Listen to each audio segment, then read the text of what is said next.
Welcome back, and this is video 4 of the End Time Prophecies series.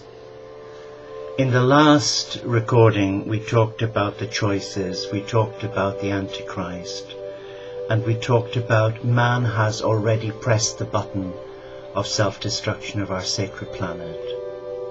And there's no going back. Yes, prayer will move mountains. Prayer is the vehicle that can actually undo the ancient prophecies that have been prophesied by the great leaders and teachers of the Old Testament. But prayer isn't enough. We need positive change within the mindset and within the heart set of all God's children. There's no use on us looking at the scenes unfolding of the tsunami in Japan feeling, oh my God. We have to do something positive and proactive. We have to lead by example. Today we're very good at whinging and moaning. The Australians call us the whinging Poms. How sad. But today I'd like to share with you in this video a beautiful story about the rich man and Lazarus.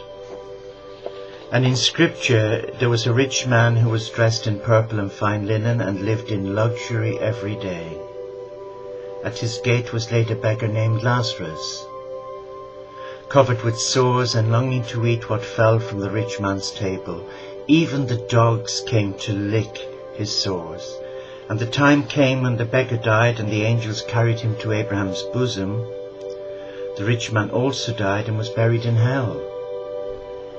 In hell, where he was in torment, he looked up and saw Abraham far away, with Lazarus by his side. So he called to him, Father Abraham, have pity on me, and send Lazarus to dip the tip of his finger in water and cool my tongue, because I am in agony in this fire. Do you use an alarm clock to wake you up in the morning? A lot of alarm clocks have a button on them called a snooze alarm.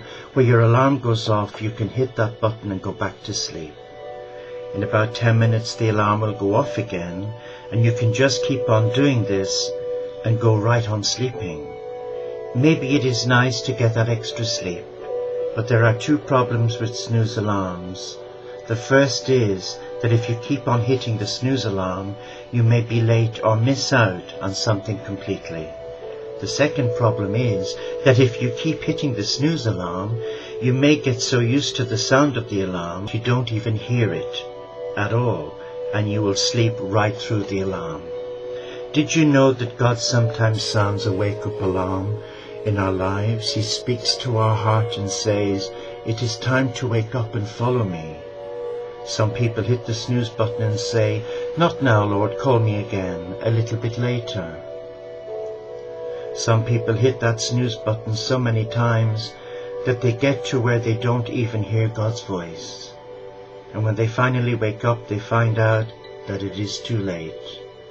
That is what happened in our Bible story of the rich young man. Jesus told a story about a rich young man who wore the finest clothes and lived in luxury, similar to Lazarus. And he went on to say that the rich young man wanted Abraham and the prophets to be sent to his family. And Jesus said, we have sent them the prophets. We have sent them all the holy people, and they've chosen not to listen. They have chosen not to listen to God's invitation to come back and surrender their hearts.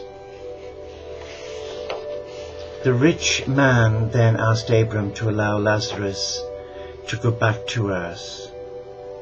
And God said, what's the point? They're not listening. God is still sending wake-up calls to you and I today and to all the world.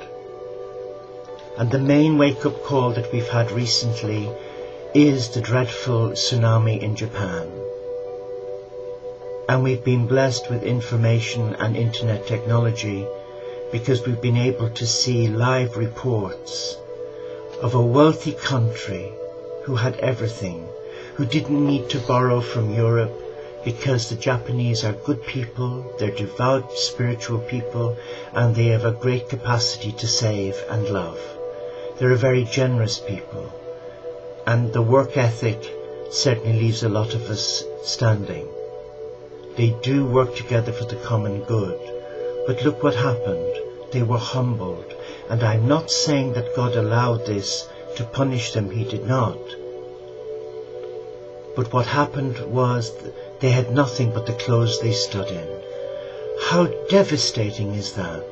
But that is a wake-up call to all of us, that we have pillaged the earth, we have destroyed our beautiful earth, we have taken from this earth, we've contaminated the animal chain, the food chain, the air that we breathe.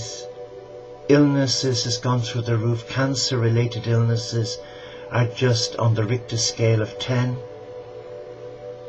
Why? Because mankind has failed to come back into their heart. As a young monk, I was told a very wise old saying by Brother Gabriel. And I said to him, why is it that the world is like this? He said, desolate is the whole world laid desolate, because no man bothers to think in his heart. And that's the sad reality today. You and I both know that we have got to make change. But an apathy has come in, a fear has come in, and the Antichrist that we talked about earlier in one of the videos is behind a lot of the unrest and discontent. And religion is used as a weapon. It's not religion, it's the people who subscribe to it. Take, for example, the Middle East.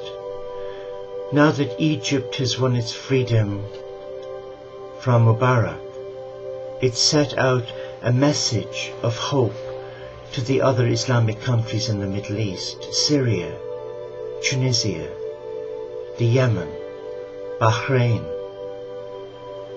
and now Libya. In Libya we have a despot ruler who has fed off the profits of oil and who's kept his people in poverty, like Mubarak, and built up a vast empire of riches and wealth, enslaved his people to fear. Is that not one of the faces of the Antichrist? As the great Buddha Dampada said, hate is not overcome by hate. Hate is overcome by love. So where is love in this? There is no love.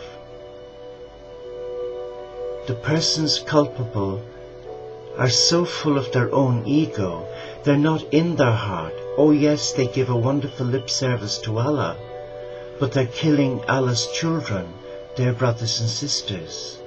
And all this has been prophesied. Yes, it has.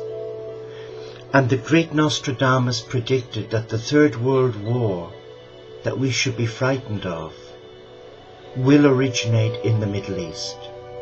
And the way things are going now, there's a battle between light and dark, yin-yang, evil and good. But God's love will be victorious. And the days of the Antichrist are limited.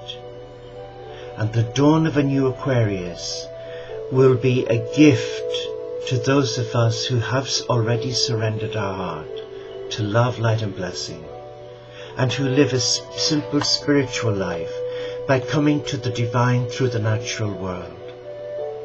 And this is the time to make the right choice, and this is the time to be still and embrace your heart in silence, the gateway to your soul, the gateway to your loving Father, Mother God, and send out love, light and blessing. But if you were to look at a family as an example, as a blueprint, within every family there's a core group who are givers and receivers, and there's also a core element where there's anger, betrayal, and where members are dysfunctional. Well, if you were to apply that same principle to a village, a community and the wider world, it's no wonder we're all in fear of our lives. Let's return to love, and let us remember, it's only when we surrender